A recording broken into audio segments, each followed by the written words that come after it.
저희가 박근혜 대통령 얘기도 안 할 수 없는데요. 면세점 관련 감사원 감사 결과가 상당히 논란이 되고 있습니다. 영상 확인하고 돌아오겠습니다. 지난 2015년 7월 관세청은 신규 면세점 사업자로 HDC 신라 면세점과 한화 갤러리아 타임월드를 선정했습니다. 하지만 심사 과정에서 특정 업체를 일부러 배제하고 다른 특정 업체엔 특혜를 준 사실이 감사원 감사 결과 확인됐습니다. 관세청은 매장 면적 점수를 매길 때 한화에겐 공용 면적까지 포함해 더 높은 점수를 받도록 하는 등 3개 평가 항목에서 부당하게 점수를 산정했습니다. 그 결과 한화는 원래 점수보다 240점을 더 얻었고 롯데는 190점을 덜 받아 한화가 롯데를 밀어내고 면세점 사업자가 됐습니다. 2015년 11월 면세점 재승인 심사에서도 롯데는 받을 수 있는 평가 점수보다 191점이나 적게 받아 두산의 면세점 사업을 넘겨줬습니다. 결국 롯데는 부당하게 2차례나 면세점 사업에서 탈락했다는 게 감사원 조사 결과입니다. 면세점을 추가로 선정할 필요가 없는데도 박근혜 전 대통령의 지시로 지난해 4개 업체를 선정한 사실도 드러났습니다. 용역 결과 추가 가능한 면세점은 1개에 불과하고 면세점 경영 악화가 우려됐지만 강행된 겁니다. 관세청이 기재부로부터 요청받은 4개의 특허 수를 맞추기 위해 기초자료를 왜곡한 사실도 확인되었습니다. 감사원은 관세청 담당자들이 누구한테 어떤 지시나 청탁을 받았는지는 밝혀내지 못했다며 이 부분에 대해선 검찰에 수사를 의뢰했습니다. 작년 겨울 내내 사람들이 이게 나라냐라고 했었잖아요. 저는 다시 그 함성이 들리는 것 같기도 한데요. 이게 말이 되는 사건입니까, 차 교수님? 사실 이 면세점은 상당히 엄청난 특혜가 부여되는 사업이기 때문에 상당히 그동안에 이 면세점 항상 선정이 되고 나면 뒷말이 많았습니다. 그럼에도 불구하고 사실 지난번 그러니까 2015년 지금 면세점 1차 심사 때 롯데가 탈락하고 대신 하나가 됐을 때 상당히 뒷말이 많았었죠. 그랬었죠. 여러 가지 업계 규모나 또 이런 사업 내 이력을 본다고 하면 조금 될 사람이 안 되고 안 될 사람이 됐다. 그 부분에 대해서 상당히 또 의혹이 있었고, 그리고 또 그 결과가 발표되기 직전에 또 하나 갤러리아 주가가 상당히 급등했다. 그런 측면에서 상당히 의혹이 제기했던 측면들이 결국 지금 현실로 드러난 거거든요. 그렇다고 한다면, 근데 문제는 지금 그 감사원의 감사 결과에 따르면 분명히 이 1차 심사 때 이 롯데는 상당히 의도적으로 점수를 깎았는데 그 깎은 이유를 지금 다 함구하고 있다는 겁니다. 그래서 이 감사원이 수사권이 없다 보니까 그 이유를 밝혀내지 못했다고 그러는데 그리고 그 뒤에 또 추가로 또 앉아 지금 또 면세점을 허가를 내주는 측면에서는 박근혜 전 대통령의 지시가 있었다는 부분이 명백히 드러났습니다만 이 앞에 롯데가 애초에 있던 그 기존 사업장에서 탈락된 부분에 대해서는 정확히 드러나지 않은 부분, 아마 검찰 수사가 불가피한 측면이 있는 것이 아닌가. 그래서 문제는 검찰 수사 과정에서 이 1차 때 롯데가 탈락되는 과정에서 예를 들면 박근혜 전 대통령의 부당한 개입이 있었고, 그것이 만약에 최순실 씨의 작용에 의해서 롯데를 탈락시키고 그걸 고리로 해서 롯데로부터 추가 70억을 받아내려고 하는 그러한 의도가 깔려 있다고 한다면 이건 또 상당한 파장이 일 수밖에 없지 않겠느냐. 이것은 더 나아가서는 박근혜 전 대통령이 지금 1심 재판에도 상당히 영향이 미친다. 왜냐하면 이 부분이 만약에 드러날 경우는 추가 기소가 불가피할 수밖에 없고, 그렇다고 한다면 10월 17일 날 끝나야 되는 1차 구속 만기 시간이 늘어날 수밖에 없다. 이런 부분들이 전체적으로 앞으로 박근혜 전 대통령의 재판까지도 상당히 영향을 미친다는 측면에서 아마 상당히 지금 좀 이 국민들의 관심이 주목되는 것이 아닌가 하는 생각이 듭니다. 사실은 이재용 삼성 부회장부터 해가지고 이 독대 전후의 어떤 여러 가지 사건들 일련에 우리가 추정을 해볼 수 있는 대목들이 참 많은데요. 롯데 그 당시 상당히 말이 많았던 것 같아요. 그리고 독대했던 분명히 정황도 있고요. 지금 이제 핵심으로 떠오르는 부분들이 지난 4월에 이제 추가로 4개 업체 신규로 할 때 그 당시 그것이 적법했냐에 대한 문제입니다. 보세 운영에 관한 고시에 따르면은 새로운 신규에 대한 사업을 허가할 때는 그에 따른 용역을 받아야 됩니다. 용역을 받아야 되는데 그 용역에 따르면 2016년도의 시장 상황을 보면 2016년도에 인가해야 될 신규 매장이 1개 정도는 불과하다, 괜찮다라고 판단했는데도 불구하고 그 고시의 규정 자체를 어겼다는 것이죠. 그래서 박근혜 대통령이 지난 4월에 신규를 4개 더 만들어내라, 신규를 허가해라, 이 부분이라는 것이죠. 이 부분에 있어서 그러면 이 K재단이라든가 미르재단이라든가 등등에 협조한 그런 기업들에 대해서 탈락한 기업들을 다시 구제한다든가 그에 대한 보온으로 해준 것이냐 네. 이 부분이죠. 이 부분에 대해서 좀 명확치 않은 그런 점이 있기 때문에 과연 그 뒤에서 이제 최순실 씨가 어느 정도 영향을 행사했느냐 네. 이 부분입니다. 그래서 네. 방금 우리 차 교수께서 지적하셨습니다마는 지금 진행되고 있는 박근혜 전 대통령에 대한 재판 부분 이 부분에 상당히 영향을 줄 수도 있고 그 영향이라는 것은 법적과 제도적인 문제도 있지만 여론에 상당히 지대한 영향을 줄 수가 있다라는 부분이고 네. 또 이런 것들은 우리가 국민적 시각에서도 이거는 분명히 밝혀야 되는 부분이거든요. 왜냐 그러면은 뭐 아시다시피 이 면세점 부분은 신규 선정할 때부터 시작해서 아주 시끄러웠던 부분입니다. 그렇습니다. 네. 뭐 2015년 당시에는 이게 면세점 자체가 황금을 낳는 그 위였거든요. 왜냐 그러면 백화점 매출보다도 면세점 매출이 굉장히 좋았습니다. 중국 유커가 자꾸 늘어나는 상황이고 가격 대비해서 면세점 가는 그 부분이 훨씬 유리했고 또 뭐 생활 수준이 향상되다 보니까 사람들이 외국으로 많이 나가고 네. 이래서 이 부분에 대해서 치열한 각축전이 있었음에도 불구하고 여기에 대해서 오히려 뭐 유리점 노하고 있었던 그런 업체들이 떨어지고 또 네. 신규가 들어가고 이런 과정이 명확치 않았다는 거. 이 관세청 밀실주의, 비밀주의가 정치적 개입을 한 것이 아니냐라는 의혹이 나왔기 때문에 이 부분은 차제에 상당히 명명백백하게 밝혀야 되는 부분은 맞다고 봅니다. 네. 박 전 대통령 얘기를 지금 하고 있는데요. 이재용 삼성 부회장과 3차 독대를 했던 게 작년 2월 15일입니다. 그리고 그 다음 날이 아마 SK 최태원 회장과도 만난 날인데 어쨌든 박 전 대통령과 이재용 부회장 그 독대를 한 전후로 박 전 대통령과 최순실 씨가 뭐 대포폰을 이용해서 전화를 몇 차례 주고받았다. 이런 보도가 나오고 있어요. 네.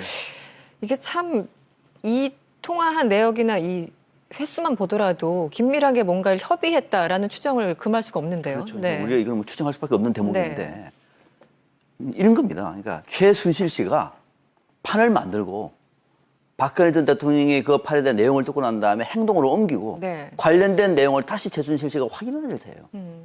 그것을 위해서 두 사람이 통화를 하는 겁니다. 그렇게 의심할 수밖에 없다. 그렇지, 그것밖에 없는 것이죠. 네. 이때 집중되고 있는 거, 딱 그 타이밍에. 그렇죠. 그리고 그러면 왜 최순실 씨가 이렇게 재벌 그룹과 이런 관계가 있었느냐?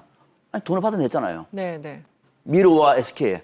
그리고 또 하나, 권력이 재벌들을 합법적으로 흔들 수 있는 네. 중요한 수단이 뭐냐면 면세점이었어요. 면세점. 4개 하는데 그게 불법입니까? 4개 더 늘리면 불법 아닙니다. 문제는 있지만은 네, 불법은 아니에요. 불법까지는 아니다. 그리고 네. 또 어느 한 기업을 타락시킨다? 불법은 아니에요. 지금 우리가 문제하는 것은 한 기업은 공용 면접까지 포함해가지고 더 뻥튀기해서 크게 키우고 네, 네. 롯데는 미우니까는 전용 면접만 해서 탈락시키고 네. 이런 어떤 이 자료 점수 조작 조작. 네. 그거는 또 따로 수사할 대목이긴 합니다만은 네. 권력이 합법적으로 할 수 있는 그러니까 잘 보이는 기업은 더 줄 수 있는 거예요. 자, 잘 보이는 여기에 잘 보이기 위해서 돈을 댄 겁니다. 결국은 롯데가 뒤에 70억이라고 하는 것도 이와 무관하지 않다고 봐야 되겠죠. 박근혜 전 대통령은 재벌들을 이런 식으로 관리를 하면서 최순실 씨의 요구를 들어준 것이고 재벌 그룹은 그 분위기 속에서 울며 겨자 먹기로 네. 두 재단에 돈을 뗄 수밖에 없었던 겁니다. 네. 그 중심에 박근혜 전 대통령이 있었던 것이고 그 뒤에 최순실이 있었던 거예요. 네. 아까 말씀하신 것처럼 네. 그 박 전 대통령 구속 만료일이 10월 17일 0시까지 아니겠습니까? 네. 그래서 지금 100일이 안 남았어요.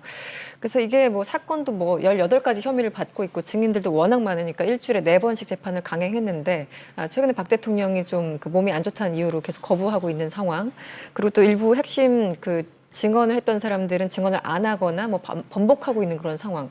이게 이 예정된 일정 소화하기가 쉽지가 않을 것 같습니다. 그러게요. 그렇기 때문에 오늘 뭐 앞서도 제가 말씀드렸습니다만 롯데 면세점 그 관련된 이런 부분이 아마 검찰 수사를 하게 되면 네. 박근혜 전 대통령에 대한 추가 기소가 불가피하지 않을까. 그렇다고 한다면 아마 재판의 1차 시한은 조금 더 연장될 수 있는 네. 그런 상황으로 갈 것 같습니다만 어쨌든 박근혜 전 대통령과 그 변호인은 지금 10월 17일까지 어차피 1차 그 재판이 끝나지 못한다. 네. 그렇다고 한다면 박근혜 전 대통령이 풀려나올 가능성이 있다. 그래서 불구속 상태에서 재판을 받게 된다고 한다면 상당히 조금 유리한 측면도 있지 않겠느냐는 계산을 좀 하고 있는 것 같습니다. 바로 네. 그 때문에 지금 뭐 문지방에 뭐 발가락 왼쪽 발가락 네 번째 발가락이 뭐 찧어가지고 네. 지금 거동을 못한다고 이야기하는데 그 부분에 대해서 과연 국민들이 얼마만큼 고개가 끄덕끄덕해질까요? 네. 저는 일종의 소위 말하는 그 칭병 그러니까 네. 병을 핑계로 해서 지금 재판을 거부하고 있는 일종의 사보타주를 하고 있는 것이 아니냐는 네. 그런 어우 시선도 분명히 있는 거거든요. 네. 이러한 부분들에 대해서 과연 그러니까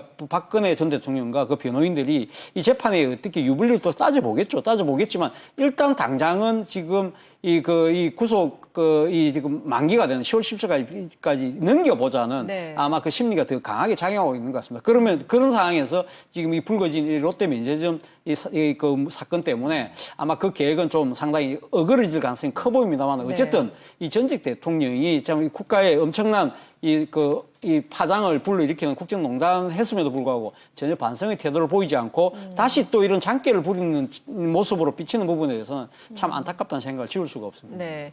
이 지연작전 말씀하시니까 지난 그 헌법재판소 과정에서도 박 전 대통령 측 변호인 측이 계속 지연작전을 하면서 이제 헌재에서도 굉장히 논란이 있었잖아요. 같은 어떤 전략이다라고 의심하시는 분들이 분명히 있는 것 같은데요.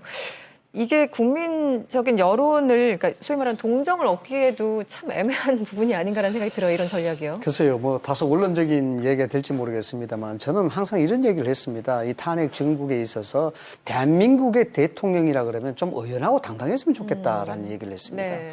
그것이 어떤 상황에 대해서 명쾌하게 인정을 하고 거기서 국민한테 이야기를 하고 설득을 하고 이해를 구하는 그런 모습들, 이런 모습들이고 그 당당한 그런 모습들에 있어서 국민들이 다시 한번 생각할 수 있는 그런 모먼트가 되는 것인데 안타깝게도 박근혜 전 대통령 같은 경우는 탄핵 정국에서도 전혀 그런 의연하고 당당한 모습을 사실상 발견할 수가 없었어요. 네. 지금 이 문제도 마찬가지 아니겠습니까? 헌법재판소의 탄핵 국면에 있어서도 그렇게 뭐 의연하고 당당해서 역시 우리가 좀 이해할 수 있는 부분이 있었다라고 생각할 그런 여지는 좀 없었다라는 것이고 지금 이 상황도 마찬가지입니다. 네. 뭐 발가락이 다쳤고 일주일에 4번 재판하고 여기에 대해서 상당히 힘이 들고 물론 일반적으로 이해할 수 있습니다. 여성의 몸을 얼마나 힘들겠습니까? 네, 네. 그러나 전직 대통령이었고 대한민국을 대표하는 국가 수반이었다는 점. 네. 이런 점에서 발가락 다쳤으면 휠체어 타고라도 재판을 받아야죠. 그리고 거기에 대해서 당당한 모습을 보여줘야 되고 인정해야 되죠.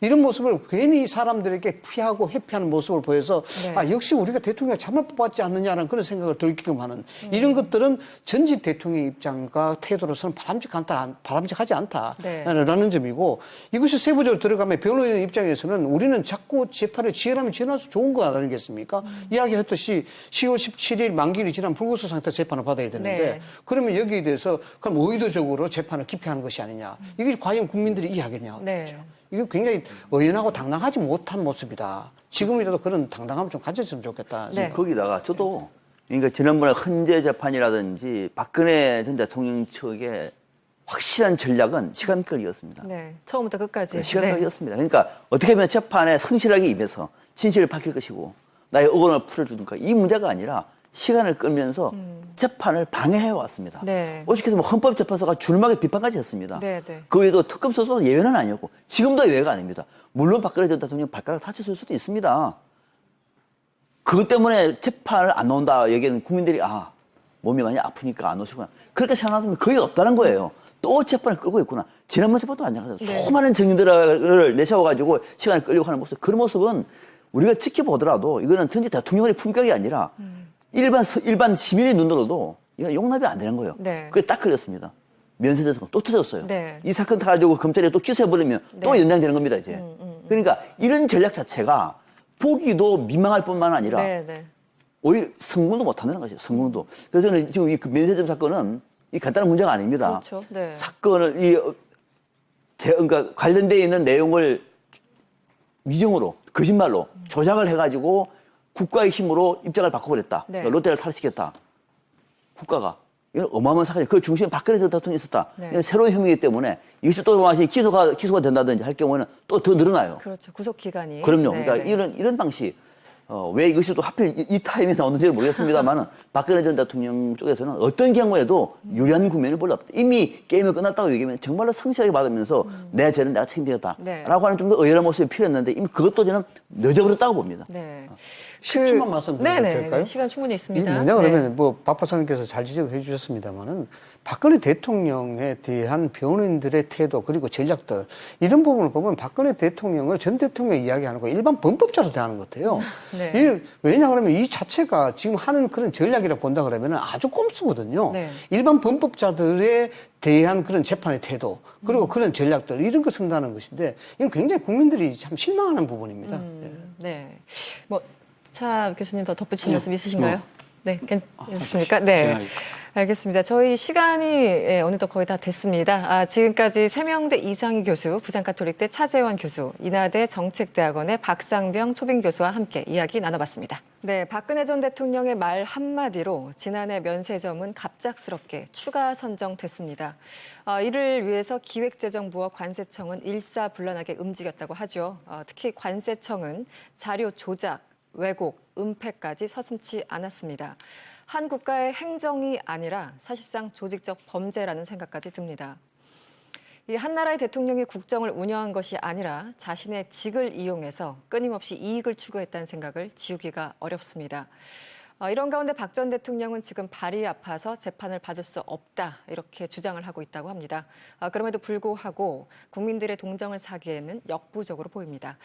하나하고 두산하고 뭐를 살짝 받거나 사후에 받았다고 한다면 뇌물 죄. 그거 엄청나게 가는 거고 예. 그건 진짜 가는 거고 그건 뭐 난리 나는 거고 거기까지 안 가더라도 일단 롯데 빼세요. 요거 예. 하나만 봐도 직권남용 자 그렇죠. 한선은 직권남용 권리행사 네. 방해 또 다른 게 나왔다고 하면 추가 네. 뇌물죄로 근데 갈 위험성이 있죠. 근데 검찰은 이거만큼 좋은 게 없는 거 딱 걸렸네. 그럼 이거 막 수사해가지고 어허. 야 박근혜 전 대통령이 이거 진짜 가정 예. 롯데를 빼라고 얘기했는데 해서 직권남용 권리행사 방해 이걸 추가해서 띄우는 건 무리가 없다는 거예요. 예. 왜냐하면 이제까지 박 전 대통령 죄랑 거의 동일하니까 형태도 어제 새로운 게 툭 튀어나온 게 아니니까 그러니까 아마 이거 수사해서 제가 봤을 때는 9월 말 10월 초에 추가 기소를 띄울 확률이 높다. 그러면 아하. 다른 재판과 병합해가지고 좀 충실하게 재판에 갈 수도 있다라는 거죠. 알겠습니다. 손소 변호사님. 네, 일단 자 요건 말고 추가 질문. 네. 또 오늘까지 세계일보에서 3일 연속 특종을 터뜨리고 있어요. 국정 대선 댓글 개입.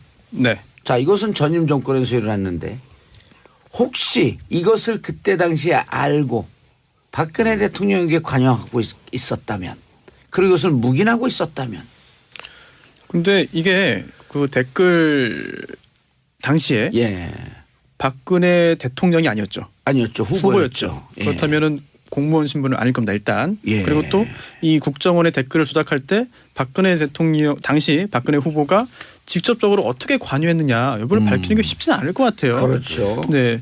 그래서 또 관여를 했다고 섣불리 가정하기도 좀 어려운 상황이고 예. 현재로서는. 그러나 2012년 9월 2일 독대가 있죠. 100분간의 독대를 네. 통해서 끝나고 나면서 태풍 대책을 잘합시다.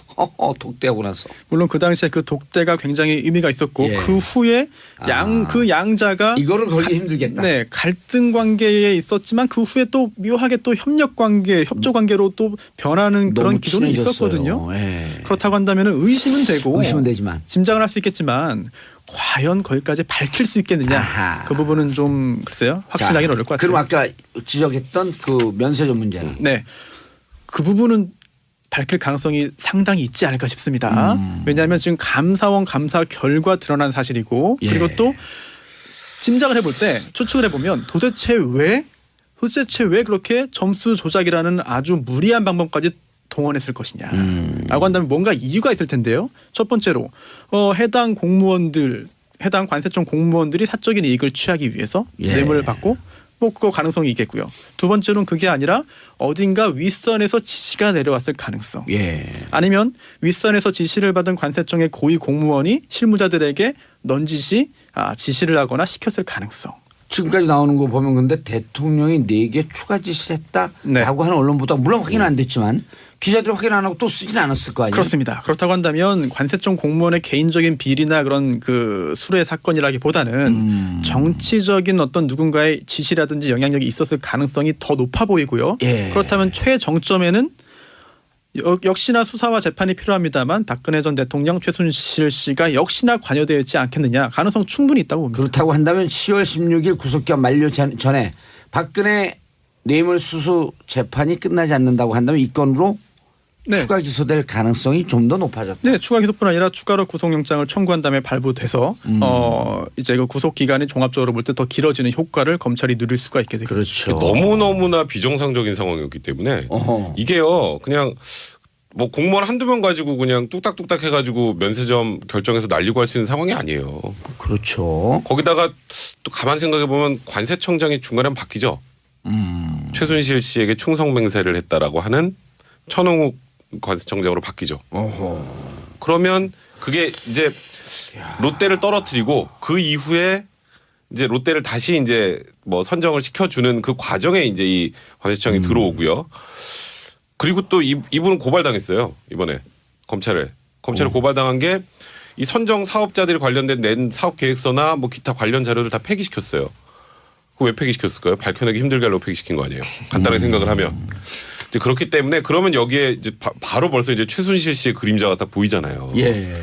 그리고 두산 같은 경우에는 원래 미르재단 K스포츠재단에 출연하기로 돼 있지 않았는데 면세점 사업에 뛰어들면서 두산도 추가시켜라 이런 얘기가 나와요. 예. 그렇다면 무언가 이 면세점 사업권과 관련해서 이 권력 최상위층의 입김이 없으면 불가능한 구조로 진행이 된 사건이기 때문에 말씀하셨던 것처럼 결국은 최순실 씨의 그림자.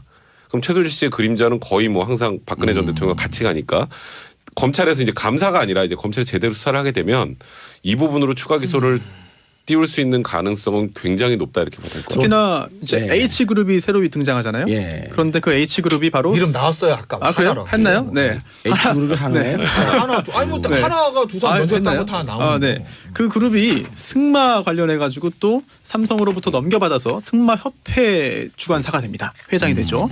그럼 원래 한화가 있다가 원래 삼성으로 그렇네요. 넘어가죠. 예. 예. 그런데 그 승마 관련된 그런 그 연관점도 있기 때문에 예. 혹시라도 이번 사건 관련해서 참 지금까지 드러나지 않았던 새로운 범죄 사실 또 새로운 그런 그 관련 그 대기업들이 드러날 수 있기 때문에 간단한 사건은 아닌 것 같아요. 이것만 보더라도. 하나는 63 빌딩에다가 면세점이 들어가요. 그것도 한 방송국 끼고 63 빌딩에. 그런데 이거 하다가 어쨌든 받긴 받았는데 중국 어쩌고저쩌고 했고 다들 사업이 안 돼요. 안 되죠. 예. 그 받고 막고 손해 보고 있죠. 지금 롯데는 예. 이것 때문에 그 당시 4,400억 정도 손해를 봤대요. 예. 근데 한 번에 이의도 제기하지 못했습니다. 근데 무서우니까. 롯데는 그 와중에 보면 K재단 미르스포츠재단 투자할 때 돈을 줬다 뺐다 줬다 뺐다 압수수색 들어갔다 나온다면서 그랬죠. 뭔가 미운털이 박힌 흔적이 보이잖아요. 아니 그러니까 그리고 또 MB 때 그 제1롯데월드 그 인허가 과정에서 특혜를 받았다는 의혹이 있어서 박근혜 전 대통령과 또 MB가 생각보다 사이가 속 좋지 그렇죠. 않잖아요. 전방위적으로 그 박근혜 대통령 들어갔고 전방위적으로 수사. 그래서 조사도 롯데가 받고 그랬잖아요. 처음부터 막 굉장히 힘들었잖아요. 이제 그 다음에 이제 어느 뭐 쉽게 말해서 면세점을 다 탈락을 시키고 원래 2년에 한 번씩 해야 되고 갑자기 박근혜 대통령이 이제 4군데 추가하세요. 예. 근데 작년에 메르스 때문에 관광객도 없었는데 그것도 조작해가지고 올라갔단 말이에요. 그러니까 알겠습니다. 이 정도 상황이라면 추가 여유가 기소다? 됐다고 보는 게 일단은 합리적이라 봐야죠. 알겠습니다. 그러면은 자 요건을 갖고 아까 김태현 변호사는 추가 기소될 것이다. 추가 기소. 그러니까 검찰은 딱 걸린 거라니까 지금. 어허. 아니 왜냐면 이게 없으면요. 예. 아까 제가 그 아니 얘기하기 간단 명료하게 추가 기소 된다 안 된다? 된다. 구속 기소 된다 안 된다? 추가 기소하고 구속영장 새로 발부받아서 구속기각 연장한다. 그래서 아마 10월 16일부터 9월 말쯤에 영장은 지금 7월이니까 2달 수사하고 9월 초 9월 말에 영장을 새로 발부받으면 혹시 기각될 가능성에 대비해서? 없어요. 없어요? 10, 11, 12, 1, 2, 3월까지 아마 연장될 가능성이 높다. 그러면 이 재판 자체가 조금 더 충실한 재판이 될 수 있다는 거예요. 제가 봤을 때, 제가 뭐 박근혜 대통령도 계속 구속시켜라, 불구속해 이런 개념이 아니라 변호사들이 그럴 수 없잖아요. 재판 자체를 구속은 검찰이 시키는 거야. 그러니까 재판 자체로 충실해서 나중에 판결을 봤을 때 유죄든 무죄든 누가 보면 납득할 수 있는 게 나와야 되잖아요. 근데 알겠습니다. 지금 일주일에 4번씩 막 밤까지 해가지고 10월까지는 물리적으로 힘들다는 거예요. 저는. 그러니까 백성문 변호사도 연장하자 구속기간. 그러니까 이거는 추가 수사를 통해서 추가로 입증이 된다면 예. 이제 과거에 있었던 사건만 가지고 그러니까 지금 이미 기소된 거에서 그때 그걸 어떻게든 뭐 하나씩 끄집어내서 만약에 추가 기소를 한다면 그거는 정적으로 굉장히 힘들겠지만 이건 새로운 사실관계가 드러나서 만약에 이 부분에 대해서 입증이 된다면 그러면 이건 당연히 추가 기소를 하겠죠. 네, 역시 같은 생각이고요. 예. 특히나 여기에 더해서 관세청장의 충성 맹세 사건 그리고 또 관세청장뿐 아니라 최순실 씨가 인선에 개입한 모든 사람들에 대한 확인 정말 샅샅이 다 해야 됩니다. 무서워요. 그 검찰이 하겠죠. 하고 있지 않을까요? 왜 가이드라인을 주세요 방송에서. 아이 뭐 이렇게 했으면 좋겠습니다라고 해도 가이드라인이 되는 겁니다. 자 그런데 얘기해주죠. 패널들 그런 얘기 못할 거면 출연료를 왜 받습니까? 이상한데 얘기가. 자 이 와중에 홍준표 대표. 우리 변호사들 법률 얘기하지 정치 얘기하면 재미없는데. 자 혁신위원장으로 류석춘 영입했는데요. 류석춘 씨의 교수 유석춘 교수의 부친이 박정희 대통령 시절에 총무수석 하셨잖아요. 그러니까 유석춘 박근혜 대통령 탄핵은 정치적 보복이다. 유석춘 교수는요. 굳이 정치 성향으로 따지면 친박 정치인입니다. 아 그래요? 왜냐하면 뭐 오늘 아침에도 보도가 됐었는데. 근데 홍준표 대표가 모르고 영입한 거예요? 그러니까 그 왜 그러냐면 그러니까 김무성 대표 때 무슨 일이 있었냐면 2014년 말에 여의도 연구원 원장 선임 문제가 나와요. 여의도 연구원장은 굉장히 중요한 자리예요. 왜? 중요한 자리죠. 당의 싱크탱크뿐만 아니라 새누리당에서 전통적으로 가장 선호하는 여론조사가 여의도 연구원 자체 여론조사거든요. 제일 정확하다고 하잖아요. 종 의원님도 아시잖아요. 그러니까 그 공천의 밑그림을 여의도 연구원에서 여론조사 결과를 그리기 때문에 원장을 누구 앉히냐가 굉장히 중요합니다. 그리고 여의도 연구소의 여론조사는 제가 아는 여론조사 기관 중에 제일 정확해요. 입장을 떠나서 제일 정확한 곳이 두 군데 있어요. 우리나라에. 윈지 코리아. 자체적으로 비공개하는 게 있어요. 저한테만 보고하는 거. 진짜요. 나중에 저도 한번 거기서. 이제 방송을 딱 보세요. 방송으로. 어디다 숟가락을 들이대. 대학을 들이대 나오셨나요? 그런가요? 네. 자 그리고 여의도 연구소는요. 무척 정확하게 입체적으로 조사를 해요. 그래서 혹시 기억나세요? 작년 4월 13일 총선 전에 4월 6일인가 7일에 월요일 날 아침이에요. 빨간 옷을 입고 대구에서 무릎을 꿇고 살려주세요 이래요. 여의도 연구소가 그때 여론조사 결과를 딱 당으로 주죠. 일당이 밀릴 것 같아요. 밀려요. 심각하다. 과반수는 물론이고 일당도 무너질 위험성이 있다. 요걸 분석한 데가 여의도 연구소와 윈지 코리아 컨설팅. 그때 얘기 하나만 잠깐 드리면 그때 이제 여의도 연구원 내부 자료가 있었거든요. 그때 제가 새누리당 중앙선대에서 뭐 할 때였어요. 총선 때. 그런데 딱 그걸 봤는데 그냥 여론조사하면 과반 넘어요. 근데 중요한 건 적극 투표층, 반투층이라고 하잖아요. 반투층으로 하게 되면 반드시 투표하는 층 다 졌어요. 그때 뭐 제일 기억나는 게 신문에 있는 여론조사는 오세훈 의원이 뭐 당시 후보가 정세균 후보 뭐 압도적 이기는 거 나오죠. 그 결과에서 졌어요. 졌죠. 서울시 다 졌다. 그래서 나온 예상 의석수가 제 기억에 130 몇 개인가 그랬거든요. 맞아요. 근데 거의 비슷하게 맞잖아요. 127에서 138까지가 나왔는데 제일 정확해요, 연구죠. 그때 제가 서울 지역과 경기도가 경합인데 경합 지역이 다 더불어민주당 산업화가는 거 나왔죠. 그래서 제가 여기서 SBS 그 TV에서 방송 그 개표 방송을 했어요. 결과는 12시 반 1시쯤 나오기 때문에 방송 2시까지 끌고 가야 된다. 그런데 이상하게 새누리당이 지니까 12시 딱 끝났어요. 성향이 이상해. 근데 어쨌든 그 정도 중요한 기관인데 유석준. 잠시 잊었어. 우리가. 그때 김우성 대표가 돌아가신 박세일 교수를 영입하겠다고요. 거기는 친박이랑 사이가 안 좋잖아요. 박근혜 전 대통령이랑 싸우고 나간 사람이니까. 그렇죠. 근데 그때 친박 가장 합리적인 보수층. 제일 합리적인 보수층이죠. 그런데 그때 친박에서 민 사람이 유석춘 교수예요. 청와대에서. 그래서 7개월 동안 여의도 연구원장에 공석이 되다가 김종석 원장이 오고 그다음 총선에서 배지를 다시죠. 전국 비례대표로. 어쨌든 전국구 비례대표요? 비례대표로. 그다음에 7개월 후에 온 김종석 전 의원이 팟캐스트 이름이에요. 비례대표. 광고 한번 해드리려고 제가.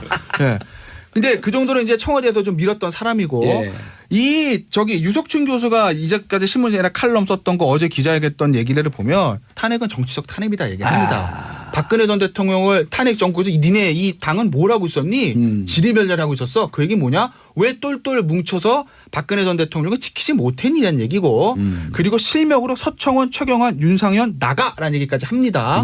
신문 칼럼에서도 해요. 그런데 그 이유가 너희들도 국정농단에 책임이 있으니까 같이 책임져야 되지 않겠니?가 아니라 왜 박 전 대통령을 옆에 붙어서 득은 다 보고 박 전 대통령 위기에 몰렸을 때 장세동이 전두환 전 대통령을 나서던 것처럼 앞장서서 나가서 싸우지 못해 이겁니다. 그러니까 결이 우리가 생각하는 건 좀 다른 거예요. 그래서 강한 분인데 문제는 유석춘 교수는 대학 교수니까 본인의 생각을 가지고 뭐 또 무조건 좋다 나쁘다 할 수는 없어요. 본인의 생각이 그런 거 어쩌겠습니까? 문제는 홍 대표가 왜 유석춘 교수를 이 타이밍에 혁신위원장을 안 쳤느냐 그게 중요한 거죠. 그거는 백성문 변호사 답하겠다. 근데 그러니까 지금 홍준표 대표의 성향을 쭉 보면 대선 때 뭐 마치 친박과 싸울 것 같이 했으나 친박 안고 갔죠. 친박 도움으로 거기까지 올라갔잖아요. 그리고 그때 그 징계 다 해제해주고. 그때 그렇죠.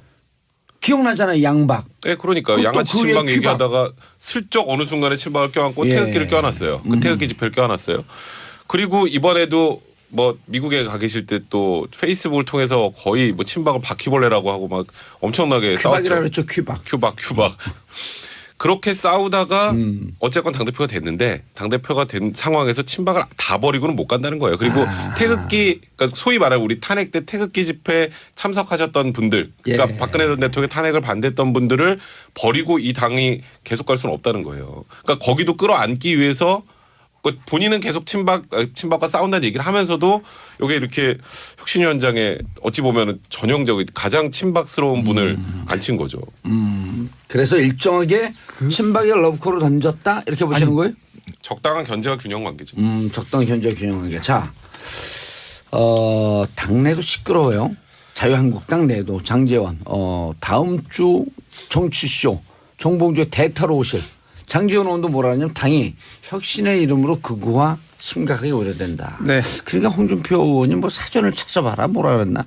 그거란 개념이 무엇이냐. 예, 그렇지. 개념을 한번 들여다봐라. 네. 어떻게 보세요, 손소 변호사님? 저도 장제원 의원의 우려에 공감할 수밖에 예. 없는데요. 이게 혁신위원장이 혁신을 해야 되는데 오히려 당을 더 퇴행시키는 게 아닌가라는 우려가 듭니다. 아하. 왜냐하면 이 유석춘 교수가 2015년에 일베라는 사이트에 대한 이야기를 했는데요. 글쎄요. 이게 국민들의 일반적인 그런 통념과 좀 맞지 않는 부분이 많이 있습니다. 일베를 악의 근원인 것처럼 이야기하는데 그건 이해되지 않는다. 일베는 고수들이 있는 사이트다 등등의 어떤 오홍호를 했고요.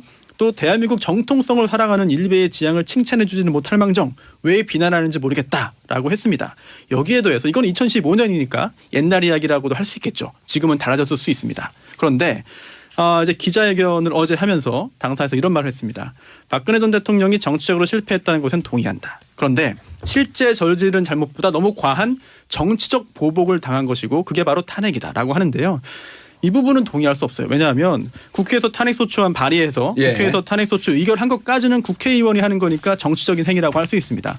하지만 그 후에 헌법재판소에서 여러 가지 절차를 다 거쳐서 파면 결정을 하고 선고하는데요. 예. 이거는 법적인 그런 그 책임을 물은 거거든요. 사실은 그렇죠. 법률적인 절차가 진행된 겁니다. 예. 이것까지 정치적인 책임이라고 한다고 한다면 헌법재판소의 결정에 어떤 여러 가지를 폄훼해야 하는 것이기 때문에 동의하기 좀 어렵습니다. 홍 대표가 마지막 시간 얼마 안 남았어. 홍 대표가 그럼 왜 유석춘 교수를 임명했을까? 예.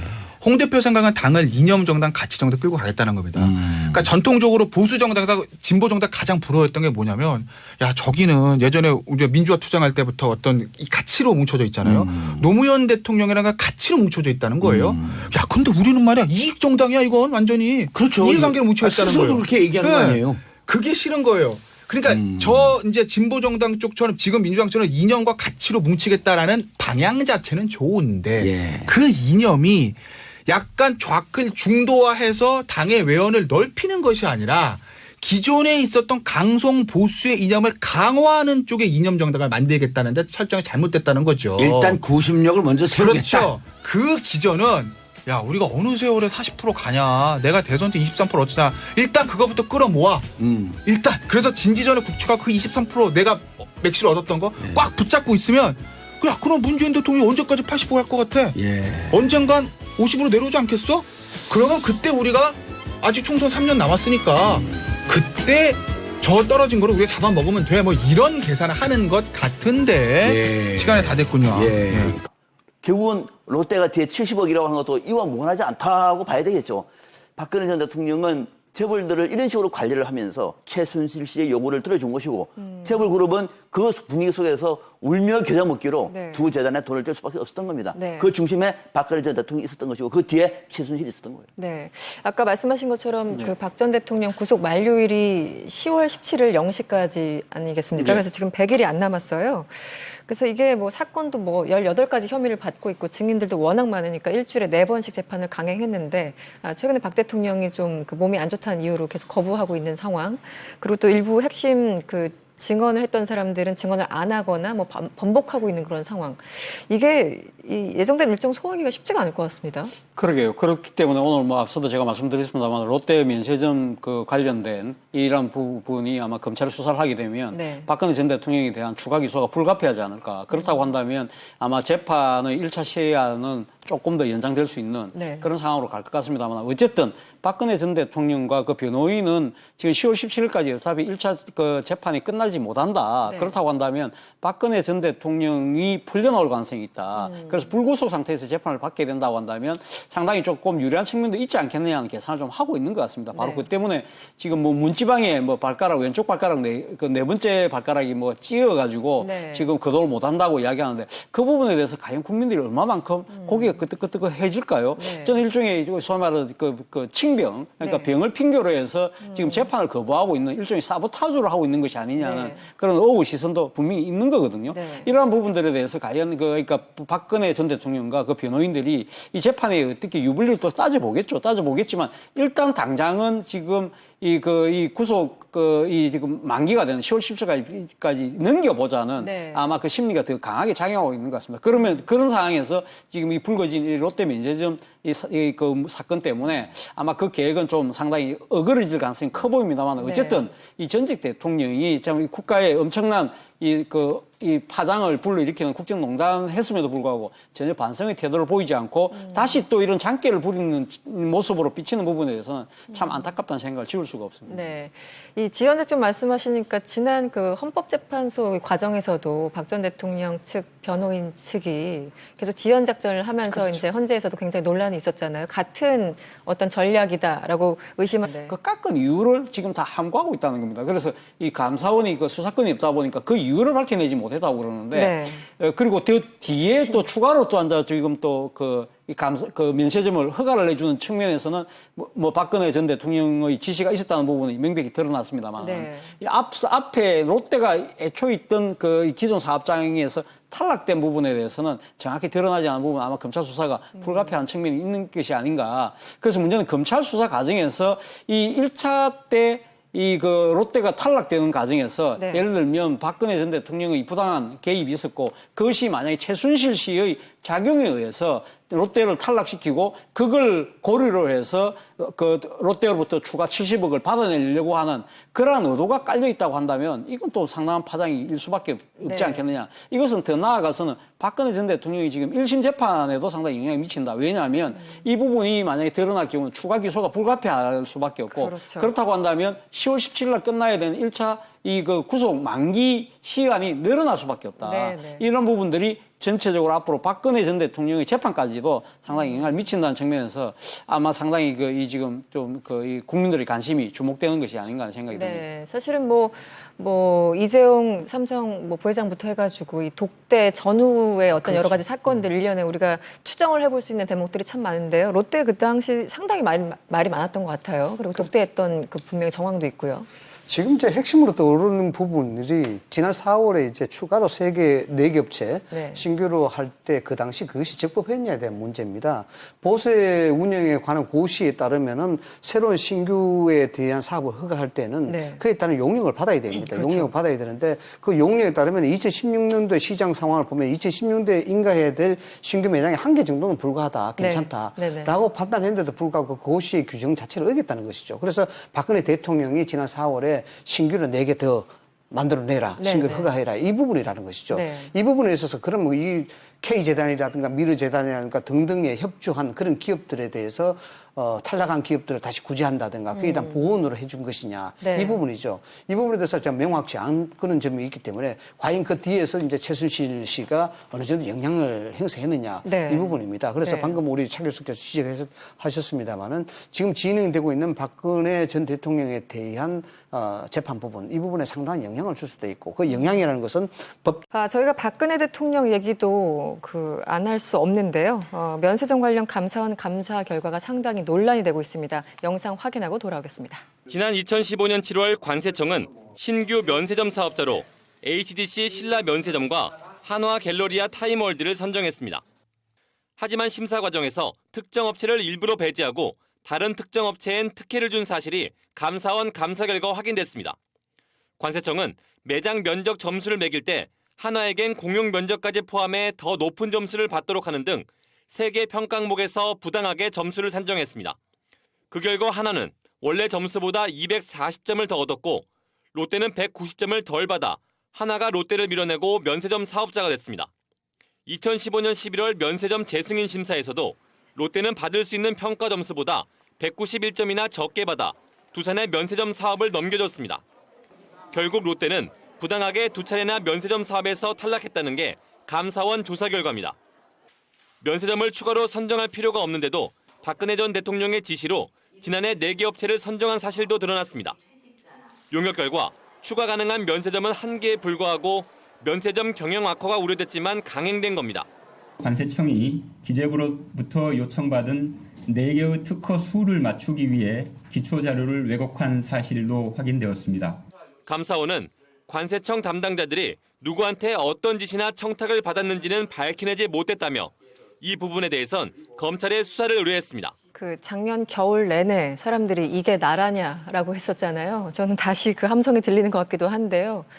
이게 말이 되는 사건입니까, 차 교수님? 사실 뭐 이 면세점은 상당히 엄청난 특혜가 부여되는 사업이기 때문에 네. 상당히 뭐 그동안 이 면세점 항상 선정이 되고 나면 뒷말이 많았습니다. 그럼에도 불구하고 사실 뭐 지난번 그러니까 2015년 이 지금 면세점 그 1차 심사 때 네. 롯데가 탈락하고 대신 하나가 됐을 때 상당히 뒷말이 많았었죠. 그랬었죠. 뭐 여러 가지 그 업계 규모나 또 이런 그 사업 내 이력을 본다고 하면 이 조금 될 사람이 안 되고 안 될 사람이 됐다. 네, 그 네. 부분에 대해서 상당히 또 의혹이 있었고 그리고 또 그 결과가 발표되기 직전에 또 하나 갤러리아 주가가 상당히 급등했다. 그랬었죠. 그런 측면에서 상당히 의혹이 제기했던 측면들이 결국 지금 현실로 드러난 거거든요. 그렇다고 한다면 근데 문제는 지금 그 감사원의 감사 결과에 따르면 분명히 이 1차 심사 때 이 롯데는 상당히 의도적으로 점수를 깎았는데 네. 하시는 분들이 분명히 있는 것 같은데요.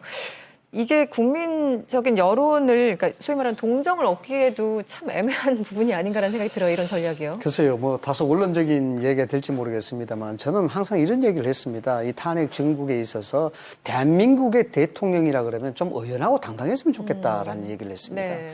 그것이 어떤 상황에 대해서 명쾌하게 인정을 하고 거기서 국민한테 이야기를 하고 설득을 하고 이해를 구하는 그런 모습들, 이런 모습들이고 그 당당한 그런 모습들에 있어서 국민들이 다시 한번 생각할 수 있는 그런 모먼트가 되는 것인데 안타깝게도 박근혜 전 대통령 같은 경우 탄핵 정국에서도 전혀 그런 의연하고 당당한 모습을 사실상 발견할 수가 없었어요. 네. 지금 이 문제도 마찬가지 아니겠습니까? 헌법재판소의 탄핵 국면에 있어서도 그렇게 뭐 의연하고 당당해서 역시 우리가 좀 이해할 수 있는 부분이 있었다라고 생각할 그런 여지는 좀 없었다라는 것이고 지금 이 상황도 마찬가지입니다. 네. 뭐 발가락이 다쳤고 일주일에 4번 재판하고 여기에 대해서 상당히 힘이 들고 물론 일반적으로 이해할 수 있습니다. 여성의 몸을 얼마나 힘들겠습니까? 네, 네. 그러나 전직 대통령이었고 대한민국을 대표하는 국가 수반이었다는 점. 네. 이런 점에서 발가락 다쳤으면 휠체어 타고라도 재판을 받아야죠. 그리고 거기에 대해서 당당한 모습을 보여줘야 되고 인정해야 되죠.